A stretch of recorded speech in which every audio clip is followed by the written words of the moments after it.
ये जो हिंदू हिंदू भाई भाई का नारा जो शुभेंदु अधिकारी लगाए हैं, असल में ये अपने भगवान और अपने धर्म का ही अपमान कर रहे हैं। भाई बहन हैं, कुछ हुआ होली के दिन तो रामनवमी के दिन भी निश्चिंत रहिए, कुछ नहीं होगा। यहाँ हम लोग बंगाल की सरजमी रविंद्रनाथ टैगोर की सरजमी है। विवेकानंद, ईश्वर चंद्र विद्यासागर, राजा राम मोहन राय की इस सरजमी है। इस जमीन को में हिंदू मुसलमान किया नहीं जा सकता। लोगों से सीखिए, यहाँ शांति है, यहाँ अमन है, यहाँ चैन है, यहाँ सुकून है। और आइए देखिए कैसे इन सब के कारण आदमी तरक्की कर रहा है। तो पेट्रोल के बराबर हो गया डीजल की कीमत। जब मोदी जी प्रधानमंत्री बने थे उससे पहले डीजल कितना था? डीजल सिर्फ 32 रुपया था।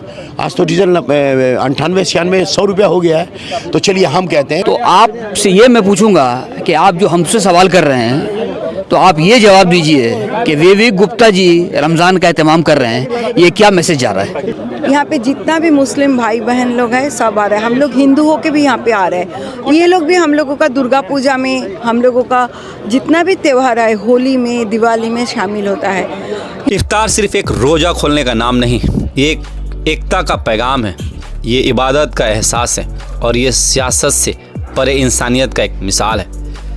कोलकाता के बैतुल माल केला बागान बैंक्वेट हॉल में एक ख़ास दावत इफ्तार का आयोजन किया गया, जो सिर्फ एक इफ्तार नहीं बल्कि एक संदेश था प्यार, भाईचारे और एकता का। ये संदेश शानदार दावत इफ्तार जोड़ा साखू विधानसभा के मेले विवेक गुप्ता के द्वारा आयोजित की गई, जिसमें मुख्य रूप से मोहम्मद जसीमुद्दीन भी शामिल हुए। उनके साथ साथ कई गणमान्य व्यक्ति इस दावत इफ्तार में उपस्थित हुए। रमज़ान का ये पाक महीना सिर्फ एक महीना नहीं बल्कि एक ताजगी है, रूहानियत की एक मिसाल है, सब्र की और एक पैगाम है मोहब्बत का। इस महीने में ना सिर्फ रोज़ा रखा जाता है बल्कि एक दूसरे की भूख का एहसास भी किया जाता है। ये सिर्फ पेट की भूख नहीं, इंसानियत की भूख है, एक ऐसी दुनिया की जिसमें हर इंसान एक दूसरे के दुख दर्द को समझे। और इसी संदेश को आगे बढ़ाते हुए इस इफ्तार महफिल में कई बड़ी सियासी और सामाजिक हस्तियां शामिल हुई। सियासत सिर्फ सत्ता का खेल नहीं बल्कि एक जिम्मेदारी भी होती है, जिसमें सबों को साथ लेकर चलना पड़ता है। और अगर बंगाल की सियासत की बात की जाए तो एक नाम पश्चिम बंगाल के सीएम ममता बनर्जी का आता है, जो बंगाल को सिर्फ विकास की राह पर नहीं लेकर चल रही हैं बल्कि एकता भाईचारे की एक मिसाल भी दिया है। उन्हीं के नेतृत्व में हर धर्म, हर जाति और हर समाज के लोग एक साथ आगे बढ़ रहे हैं और ये सपना देख रहे हैं। ऐसे ही रास्ते पर उनके साथी अभिषेक बनर्जी भी चल रहे हैं, जो नए बंगाल की तस्वीर को और भी मजबूत बना रहा है, ऐसा कहना है एमएलए विवेक गुप्ता का। उन्होंने कहा कि उन्हीं की सोच को आगे बढ़ाते हुए ये दावत इफ्तार का परंपरा को निभाया गया है। उनका कहना है कि ये एक परंपरा नहीं, एक मिसाल है जिसमें अलग अलग धर्म के लोग एक साथ बैठते हैं, एक दूसरे की संस्कृति को समझते हैं और भाईचारे का संदेश दुनिया तक पहुंचाते हैं। इस अवसर पर मोहम्मद जसीमुद्दीन ने भी कहा कि रमज़ान की असली मकसद सिर्फ रोज़ा रखना नहीं बल्कि रूहानी सफाई और इंसानियत की खिदमत का ही भी है। आज की शाम एक मिसाल बनी सियासत और इंसानियत की एक साथ चलने की। आइए देखते हैं आगे की वीडियो में इस मौके पर मौजूद मेहमानान व विवेक गुप्ता ने मीडिया से बातें करते वक्त क्या कुछ कहा। ममता बनर्जी, हमारे नेता अभिषेक बनर्जी ने ये हमको आशीर्वाद के मामले में एक मौका दिया कि मैं जोड़ा सांको के लोगों की सेवा कर सकूं और ये कौमी एकता का एक मिसाल है। यहाँ पर आज जोड़ा सांको के तमाम हल्के के लोग यहाँ पर आकर आज यहाँ इफ्तार एक साथ उन्होंने तोड़ा और आज यहाँ पर हिंदू भी है, मुस्लिम भी है, सब समुदाय से लोग आए हैं और जो हमारे हिंदू भाई बहन उनके लिए वेजिटेरियन खाने का भी इंतज़ाम किया गया है। हमने सबका सम्मान करते हुए, सबकी इच्छाओं को रखते हुए यहाँ पे बहुत अच्छे से प्रोग्राम किया और आप देख रहे हैं यहाँ हज़ारों की तादाद में लोग बहुत भाईचारगी में अच्छे से ये सारा इफ्तार कर रहे हैं। ये सिर्फ ऊपर वाले की दुआ है, ऊपर वाले का आशीर्वाद है हम लोगों के साथ जो ये काम हो पा रहा है। दादा यार हमारे साथ इफ्तार में जुड़िए, शायद हमारे मोहब्बत से आप भी कुछ मोहब्बत सीख सकें। सर हमारे बहुत सालों से एक कहावत कही जा रही, what Bengal thinks today India thinks tomorrow. ये तो मतलब अब तो कई जगह ये साबित हो चुका है कि बंगाल पहले काम करता है, पूरी दुनिया उसको बाद में फॉलो करती है। तो चाहे उत्तर प्रदेश हो, चाहे पूरा भारत हो, चाहे पूरा दुनिया हो, मेरा एक ही संदेश है कि हम लोगों से सीखिए। यहाँ शांति है, यहाँ अमन है, यहाँ चैन है, यहाँ सुकून है। और आइए देखिए कैसे इन सब के कारण आदमी तरक्की कर रहा है, आगे बढ़ रहा है और खुली हवा में एक अच्छा सांस ले रहा है और अपने पूरे समाज को, अपने पूरे कुटुंब को आगे बढ़ा रहा है। और हम लोग सब दीदी के लीडरशिप में इसको एक सोनार बंगला बनाएंगे। अब सवाल में ही है, कुछ हुआ होली के दिन? नहीं। क्यों? आप लोग सब प्रेस मीडिया से हैं, हमारे प्रेस मीडिया के भाई बहन हैं। कुछ हुआ होली के दिन? तो रामनवमी के दिन भी निश्चिंत रहिए, कुछ नहीं होगा। यहाँ हम लोग सालों से एक एकता में करते हुए आ रहे हैं। हम लोग एक दूसरे के धर्म का सम्मान करते हैं। हम लोगों को कभी एक दूसरे से कोई तकलीफ नहीं हुई। सिर हुए तो हमारी कामयाबी यही है। आपकी ज़बान से हमारी कामयाबी मिली है। मैं तहे दिल से हमारे इज़्ज़त मुआब MLA जनाब विवेक गुप्ता जी का तहे दिल से मैं शुक्रिया अदा करता हूँ, मुबारकबाद देता हूँ। हर साल की तरह इमसाल भी उन्होंने दावत इफ्तार का अहतमाम किया और अल्हम्दुलिल्लाह सुम्मा अल्हम्दुलिल्लाह। आप देख रहे हैं 11 वार्ड से, यानी कि आप 22 नंबर वार्ड से लेकर एकदम 43 नंबर वार्ड के से और इसके इतराफ़ के भी सभी लोग आप देख रहे हैं। यहाँ आपने खुद ही कहा, हिंदू मुस्लिम सभी लोग एक साथ हम लोग दावत इफ्तार का अहतमाम किए। 6:10 में नमाज मगरिब का अहतमाम किया गया। मगरिब की नमाज भी यहाँ पे हुई है अल्हम्दुलिल्लाह सुम्मा अल्हम्दुलिल्लाह। तहे दिल से एक सेकुलर, यही तो हमारा हिंदुस्तान है। असल हिंदुस्तान तो यही है। आज दावत इफ्तार में जो आपने यहाँ मनाजर देखा है, दावत इफ्तार में जो आप मनाजर, अभी मोहम्मदन स्पोर्टिंग क्लब में थे, फैसल जो है हिंदुस्तान है। और अल्हम्दुलिल्लाह सुम्मा अल्हम्दुलिल्लाह हमारी हिंदुस्तान की जो रवायत है, गंगा जमुना जो तहज़ीब है, वो तहज़ीब को कोई पामाल नहीं कर सकेगा। और ये सरजमी, अब मैं आपको एक छोटा सा मिसाल दे रहा हूँ। कल जोड़ासाकू थाना में इफ्तार का इंतजाम किया गया है और आप देख रहे होंगे मुख्तलिफ थाना में इफ्तार का इंतजाम किया जा रहा है। आप क्या समझ रहे हैं? ये सरजमी मगरबी बंगाल, ममता बनर्जी वज़ीर आला हैं। अगर इफ्तार की दावत इफ्तार दे तो हम ये महसूस कर सकते हैं कि बंगाल सेफ़ है।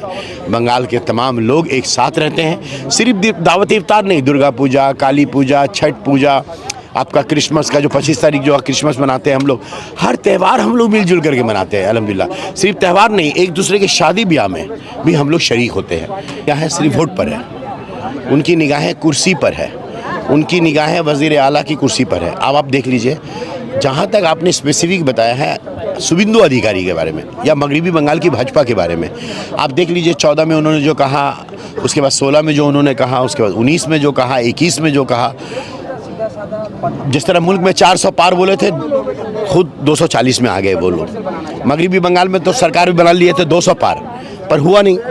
77 जीत के आए थे, अभी बच गया होगा सिर्फ 60-61। और जो अभी जो 60 है उसको भी बचाना बीजेपी के लिए बहुत मुश्किल काम है। और देखिए, ये मगरबी बंगाल की सरजमी रविंद्रनाथ टैगोर की सरजमी है। विवेकानंद, ईश्वर चंद्र विद्यासागर, राजा राम मोहन राय की ज़मीन है। इस ज़मीन को में हिंदू मुसलमान किया नहीं जा सकता। हिंदू भाई बहुत लंबी बात हो जाएगी। मैं एक बात कर रहा हूँ, अगर हिंदुओं से इतना प्यार है तो हम 100 रुपया फ़ी लीटर पेट्रोल लेने के लिए तैयार है। 150 रुपया कर दीजिए। क्या हिंदुओं को 50 रुपया या 2014 से पहले जो 52 रुपया लीटर पेट्रोल था, क्या सब हिंदुओं को 52 रुपया फ़ी लीटर पेट्रोल मिलेगा? ये आपका सवाल है? ये मेरा सवाल है बिल्कुल। अगर हिंदू आपके भाई हैं तो फिर मोदी जी आए थे, महंगाई 100 दिन में कब कंट्रोल कर देंगे? तो आप तो 10-11 साल हो गया, तो महंगाई को कंट्रोल कीजिए। अच्छा चलिए, हमारे लिए नहीं कीजिएगा। पेट्रोल, डीजल, आज तो पेट्रोल के बराबर हो गया डीजल की कीमत। जब मोदी जी प्रधानमंत्री बने थे उससे पहले डीजल कितना था? डीजल सिर्फ 32 रुपया था।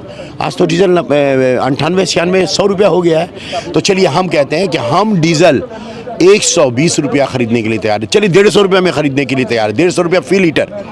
क्या हिंदुओं को 32 रुपया डीजल मिलेगा? तो क्योंकि वो तो आपके भाई हैं, हिंदू भाई हैं। मैं कहता हूँ हाँ, हिंदू भाई, लेकिन ये बात भी कहिए कि हिंदू, मुसलमान, सिख, ईसाई, बौद्ध, जैनी सब भाई। हम अगर तफसीली गुफ्तगू नहीं करेंगे, इशारा देना चाहते हैं कि अगर शुभेंदु ये बात कह रहे हैं कि सिर्फ हिंदू भाई हैं, तो वो अपने भगवान का अपमान कर रहे हैं। क्योंकि भगवान कहता है कि मैं ईश्वर हूँ और सब मेरी संतान है। गीता कहता है मैं ईश्वर हूँ, सब मेरी संतान है। तो सब अगर ईश्वर की संतान है, सब अल्लाह का बंदा है, तो फिर हम अलग कैसे हो गए? फिर हम अलग कैसे हो गए? तो ये जो हिंदू हिंदू भाई भाई का नारा जो शुभेंदु अधिकारी लगाए हैं, असल में ये अपने भगवान और अपने धर्म का ही अपमान कर रहे हैं। आपने देखा होगा मुसलमानों को धक्का मार के बाहर निकाल देंगे असेंबली से, उन्होंने कहा। किसका अपमान किया? जमहूरियत का, आपका इस मुल्क के कॉन्स्टिट्यूशन का, अंबेडकर साहब का, गांधी जी का, उनका अपमान किया उन्होंने, उनका अपमान किया है। अपमान पे अपमान किए जा रहे हैं। असल में इफ़ यू डोंट माइंड, जहनी मरीज हो चुके हैं शुभेंदु अधिकारी, जहनी मरीज। क्या वजह है? हिंदुत्व तो उनका एजेंडा है। आप हिंदुत्व ही तो उनका एजेंडा है। नजरियाती तौर पर भारतीय जनता पार्टी इस मुल्क में हिंदू और मुसलमानों के बीच नफरत पैदा करके इस मुल्क में हिंदू राज बनाना चाहती है। यही मकसद अव्वलीन है आरएसएस का, बजरंग दल का, विश्व हिंदू परिषद का, या दुर्गा बाइनी का, या हिंदू सेना का, या शुभेंदु अधिकारी का, या बीजेपी का। राम जी होते ना तो वो भी बीजेपी से रिश्ता नाता तोड़ दिए होते। हिंदू धर्म के नाम पर जिस तरह हिंदू धर्म को बदनाम किया जा रहा है, आज राम जी ही उसका इंतजार करेंगे। इसलिए तो अयोध्या में जीते नहीं, हार गए ना। मुल्क के 36 मकामात पर जहां पर राम जी की कुछ निशानियां हैं या राम जी की यादें हैं, तमाम हिंदुस्तान के 36 मकामात पर लोकसभा के चुनाव में बीजेपी हारी है। पहले हम कवि गुरु के भाषा में ये बोलना चाहते हैं, नाना भाषा नाना मौत, नाना पूरी धान, विविधेर माझे देखो मिलन मोहन। सच में यहाँ पे इफ्तार पार्टी हो रहा है। जोड़ासांको विधानसभा केंद्र के क्षेत्र के विधायक विवेक गुप्ता के उद्योग से यहाँ पे इफ्तार पार्टी हो रहा है मुस्लिम भाई लोग का। यहाँ पे पवित्र रमज़ान महीना चल रहा है, साथ में गोबर्जा माता की पूजा भी हो रहा है, साथ में एक साथ ये चल रहा है। देखिए सच में ही ये एकदम धर्म अपना अपना त्यौहार सभी का, हम सब यहाँ पे आए भाई बंधु एक परिवार के तरह, कोई भेदभाव नहीं है। यहाँ पे विवेक गुप्ता ने इफ्तार पार्टी का आयोजन किया है। यहाँ पे जितना भी मुस्लिम भाई बहन लोग हैं सब आ रहे हैं। हम लोग हिंदू हो के भी यहाँ पे आ रहे हैं। ये लोग भी हम लोगों का दुर्गा पूजा में, हम लोगों का जितना भी त्यौहार है, होली में, दिवाली में शामिल होता है। यहाँ पे अभी गोबर्जा माता का पूजन भी हो रहा है। कुछ जिस दिन ईद होगा, ईद उल फितर होगा, उस दिन ही गोबर्जा माता का सवारी निकलेगा बड़ा बाजार में। तो यही तो है बंगाल, यही है इंडिया।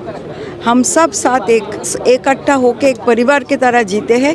हम लोगों का जो सांप्रदायिक संप्रीति है, आपस में जो भाई बंधु मेल बंधन है, कोई भी बाहर का शक्ति इसमें कुछ नहीं कर पाएगा। बंगाल का ये जो जोड़, ये जो ताकत है, ये आगे भी बढ़ा के रखेगा और हम ममता दी को आगे बढ़ाने के लिए यही असली ताकत है। बहुत बहुत मुबारकबाद हमारे एमएलए साहब विवेक गुप्ता जी को, कितना बढ़िया एहतमाम किए इफ्तार का। लोग यहाँ आए और हर वर्ग और हर तबके के लोग थे यहाँ पे, सब बहुत खुश होकर गए हैं। तो आपसे ये मैं पूछूंगा कि आप जो हमसे सवाल कर रहे हैं, तो आप ये जवाब दीजिए कि विवेक गुप्ता जी रमज़ान का एहतमाम कर रहे हैं, ये क्या मैसेज जा रहा है? आउट एंड क्लियर है कि हम सब एक हैं। दुनिया लाख चाहे हम लोग को जुदा करने के लिए, वो जुदा हम लोग को नहीं कर सकते हैं। हम लोग एक हैं, एक रहेंगे। बहुत बहुत शुक्रिया।